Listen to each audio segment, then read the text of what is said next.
Të gjitha ataket kibernetike që juve përmendët nuk kanë lënë dëme të pariparueshme,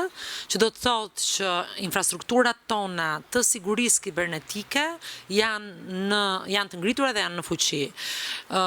Për ne është e rëndësishme ajo që sapo thash, pra që të mos ketë dëme të pariparueshme dhe sigurisht që në botën e zhvillimeve të teknologjisë, në botën e zhvillimeve të sistemeve, çka nuk mund të evitohet janë të tilla lloje sulmesh. Ne kemi në monitorim të vazhdueshëm nëpërmjet AKSK-s, që është Agjencia Kombëtare e Sigurisë Kibernetike, të gjithë stafin dhe të gjithë infrastrukturën e dur me qëllim që ne të vëzhgojmë dhe të monitorojmë në kohë reale të gjitha sulmet kibernetike që i drejtohen sistemeve tona dhe do të vazhdojmë të investojmë në këtë drejtim pasi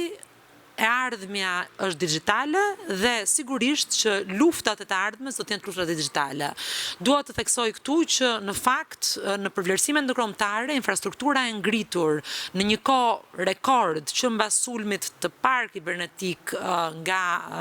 iranianët të disa viteve më parë është një infrastrukturë e cila është vlerësuar ndërkombëtarisht për nivelet e larta të mbrojtjes dhe nivelet e larta të eficiencës.